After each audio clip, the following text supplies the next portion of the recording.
तेबे नमस्कार दर्शक बंधु आम पृथ्वी तो केते लक्ष लक्ष जीव बास करते आम 5% जीवों संपर्क में ही जाचु।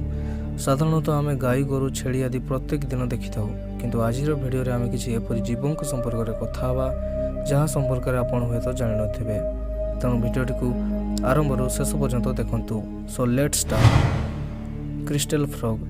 तेबे बहुत वर्ष हम साइंटिस्ट माने पेरू और इक्वाडोर सीमार जंगल टी एक्सप्लोर करने को चाहूले किंतु यह सीमार कौन सी देश यापाई अनुमति देउनथिले किंतु 2009 मसीह से अनुमति मिल जाता।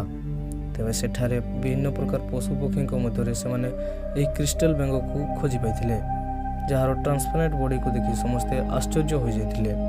यार शरीर में बाहर ही यार धड़कुवा हृदय को देखा जाए। Harp sponge.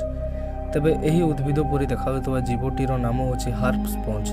यार नामटी हार्प स्पंज रखा जायछि कारण हार्प गोटे वाद्य यंत्र अटे और यही जीवटी हार्प वाद्य यंत्र परिका देखा जाए। यह एपरी सरल देखा जाउतले मध्य यह गोटे मांसाशी प्राणी अटे। यह समुद्रर पाखापाखि 2 माइल तले विचरण करथाय। यह विशेषकर कैलिफोर्नियार समुद्र गुड़िक देखा मिल था। Ice fish. तेबे ये बरफ माछटी दक्षिण अंटार्कटिकार बरफरे भरा समुद्र गुड़िक बास करथांती। ये माछ गुड़िक टिके भी ठंडा लगी न थाए।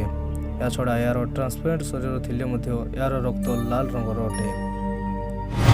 Lip dear. तेबे ए लिप डियर बा पत्री हरिण टी प्रथम 1997 मसीह जीव विज्ञानी आलान रबिनाइट्ज द्वारा खोजा जाइथिला। यह देखा गोटे शिशु परीक्षा देखा जाए किंतु यह गोटे वयस्क हरिण अटे। लिप डियर माने होचंती पृथ्वीर सबुठार छोट हरिण जहाँकि म्यांमार ठारे बास करथांती। यह पाखापाखि 2.5 फीट पर्यंत वृद्धि होइथांती। एमानकर ओजन 11 केजी पर्यंत बढ़ी थाए। यार नाम पुत्री हरण रखा जाइछि कारण यार शिकारी एगुडी को मारिया परे गोटे बड़ पत्र रे पड़े मानको नै जाइथांती। माइक्रो होइला नेप्थेनिकोला। तेबे यही मोटर आकृतिर बेंगटी प्रथम 2010 मसीह बोरेनियो देश में डिस्कवर करा जो समय साइंटिस्ट माने या खोजी पाइथिले यह एक पिचर प्लांट मध्य थिला। पिचर प्लांट गोटे मांसाशी उद्भिद अटे। यही बेंगर पुरुष प्रजाति 1 वा 2 इंच ही बड़ होइथांती।